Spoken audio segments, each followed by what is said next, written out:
Halo sahabat pendidik di seluruh Nusantara, perkenalkan saya Yunan Syemulani dari kelompok Patimura kelas 1 BCKS Angkatan 1 tahun 2025 Provinsi Maluku. Kali ini saya berperan sebagai tim editing, kameramen, dan juga akan membantu rekan-rekan saya yang akan mempraktekkan simulasi supervisi akademik. Halo, saya Mika Walaluhun sebagai narator 1.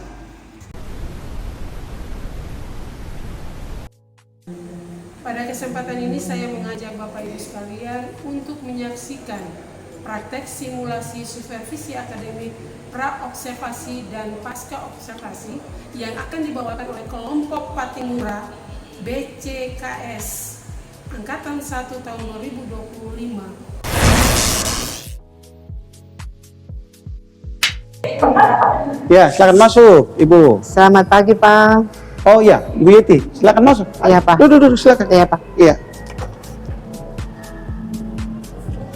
Oke, baik Bu Yeti. Iya, Pak. Bagaimana kabar? Baik, Pak. Oh ya, sehat-sehat ya? Sehat, Pak. Oke. Baik, Ibu Yeti, hari ini Pak panggil Ibu Yeti Iya, Pak. untuk kita membicarakan persiapan pelaksanaan supervisi, ya, karena Pak akan melaksanakan supervisi untuk semua guru, dan kebetulan jadwal Pak sudah tentukan bahwa Ibu Yeti akan diobservasi atau disupervisi oleh Pak. Siap. Oke, baik Ibu Yeti. Ibu Yeti punya jam mengajar dari apa ya? Ada, Pak. Di kelas 12-1, Pak. Ya, Jam ke-5, Pak. oh jam kelima. Oke, hari apa itu? Hari Sabtu ya? Iya, Pak. Oh iya, hari Sabtu. Oke, baik Ibu Yeti. Nanti di supervisi ini Ibu Yeti mengajar tentang apa ya? Pak, saya materinya tentang interaksi sosial. Tetapi tujuan pembelajaran hari itu yaitu mengidentifikasi interaksi sosial di sekitar lingkungan sekolah. Oke, berarti CP-nya apa? CP itu siswa mampu untuk bisa memahami interaksi sosial yang ada di dalam masyarakat. Oke, baik. Kira-kira tujuan pembelajarannya apa dari CP ini? Mengidentifikasi interaksi sosial di lingkungan sekolah, Pak. Oke, Ibu Yeti, kira-kira dalam materi pembelajaran yang disampaikan ini, kira-kira ada terintegrasi pembelajaran mendalam atau tidak? Ada, Pak. Oh, ada. Jadi saya memakai pendekatan pembelajaran mendalam. Iya. Kemudian model pembelajarannya itu discovery learning, Pak. Oke. Strateginya itu mengidentifikasi, siswa bisa menemukan dan menyimpulkan. Oke. Kemudian menggunakan metode tanya jawab dan diskusi, Pak. Oke, baik. Kira-kira Ibu Yeti alat dan media apa yang dipergunakan nanti pada saat pembelajaran? Ya, Pak. Kalau di dalam kelas saya memakai Infocus, Pak. Iya. Tapi nanti siswa di luar kelas memakai lingkungan sekolah untuk melihat terjadinya interaksi di sumber belajar di lingkungan saja. Iya, Pak. Kemudian Ibu Yeti, asesmen yang nanti digunakan untuk proses pembelajaran ini nanti pakai asesmen apa? Iya, Pak. Saya memakai asesmen formatif, Pak, di dalam kelas dan juga di dalam sumatif. Oke, baik. Jadi Bu Yeti, Pak sudah dapat informasi ya seluruh persiapan pembelajaran ini. Iya, Pak. Jadi kita sepakat ya hari Sabtu? Sabtu, Pak, jam ke-5, Pak. Jam ke-5. Kita bertemu di kelas Pak. Untuk Pak melaksanakan supervisi buat Bu Yeti. Mungkin itu saja Bu Yeti. Iya, Pak. Pak boleh tanya? Ya, silakan. Nanti saya datang ke Bapak baru kita sama-sama ataukah Pak langsung saya ke kelas, Pak langsung ke... Oke, baik. Ibu Yeti ke kelas saja. Oh, iya, nanti Pak langsung ke kelas untuk melaksanakan supervisi. Iya, Pak. Baik. Terima kasih Ibu Yeti Pak, ya. Kita permisi, sampai Pak. ketemu nanti di proses pembelajaran. Iya, Pak. Ya, Terima kasih, Pak. Ibu Yeti. Ya.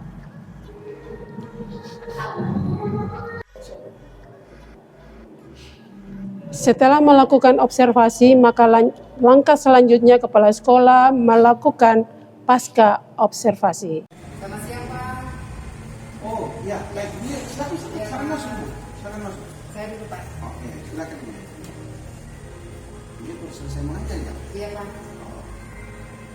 Baik, ini Pak panggil dulu ini untuk coba berdiskusi ya sebelum mengenai proses supervisi yang melaksanakan beberapa hari. Pak minta maaf ini karena hari ini Pak tidak bisa langsung evaluasi. Ada apa juga? Ya. Oke, baik. Jadi dalam proses supervisi beberapa hari yang lalu Pak melihat bahwa ini mengajar dengan baik. Ya, proses pembelajaran sudah jalan dengan baik. Untuk itu hal pertama yang Pak tanyakan dari peneliti pada saat pelaksanaan pembelajaran kira-kira ada perasaan senang atau tidak senang? Senang Pak, karena siswanya aktif Pak. Oh ya, siswanya aktif ya? Ya, oke. Jadi kemarin supaya juga anak-anak sangat aktif ya di dalam proses pembelajaran ya, baik di dalam maupun di luar ya. Jadi sehubungan dengan pembelajaran mendalam kira-kira di dalam proses pembelajaran kemarin itu ada tersentil pengalaman belajar mendalam ya Pak, yang boleh diterapkan. Iya Pak. Penjelasan. Jadi saya bisa bicara sedikit Pak, bahwa pembelajaran mendalam ini dia terlihat karena yang pertama siswa dia bisa memahami apa yang disampaikan oleh saya. Mereka bisa memahami konsep daripada interaksi sosial itu Pak.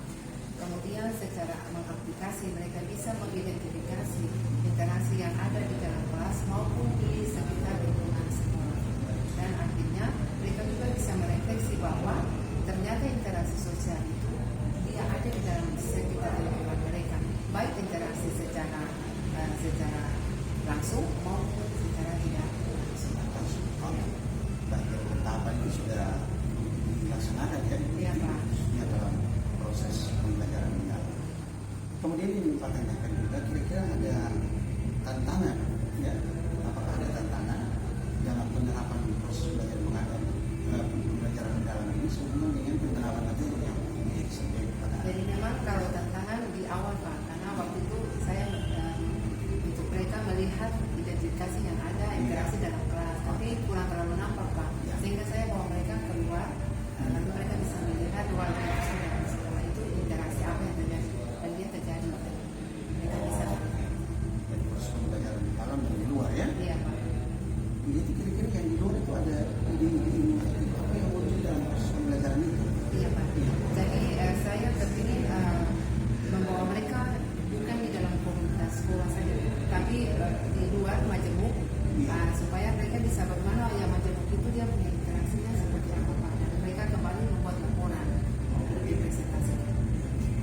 Dan proses itu kira-kira upaya-upaya pengembangan apa yang itu bisa kembangkan dari materi pembelajaran sampai ini sehubungan dengan pembelajaran mendalam? Pengembangannya itu mungkin saya akan merubah pembinaan Pak. Ya. Baik, saya akan merubah pembelajaran, mungkin untuk pembelajaran dosen ini, bukan hanya mengidentifikasi nanti, tapi masalah dan kasus yang mungkin saya tampilkan, tapi mereka menganalisis kasus itu. Baik, jadi Pak merasa senang ya karena Terima kasih. proses pembelajaran yang ini sudah terapkan, sudah terintegrasi dalamnya pembelajaran mendalam. Pak berharap supaya ke depan itu lebih eksplor lebih dalam lagi penerapan pembelajaran mendalam agar supaya apa yang menjadi harapan kita untuk penerapan pendekatan pembelajaran mendalam ini bisa betul-betul dirasakan dialami oleh kita yang mengajar tapi juga bagi kepentingan anak-anak ini. Oke, baik. Jadi mungkin itu saja yang perlu sampaikan kepada ini. Ini mengajar sudah bagus. Terima kasih Pak. Terus pertahankan yang sudah bagus ini ada sebagai depan lebih bagus. Ini sampaikan apa? Baik Pak, mungkin ya saya mau dukungan dari sekolah Pak, mungkin ketika nanti saya bawa anak-anak ke luar sekolah, maka ke sekolah bisa memfasilitasi anak dia langsung. Akan Pak bicarakannya dengan kemauan dengan bendahara sebagai keputusan yang sebuah ya. Oke, baik itu saja yang bisa saya sampaikan. Terima kasih banyak ya sudah mengajar dengan baik. Saya berharap ke depan lebih baik. Terima kasih. Terima kasih. Baik, saya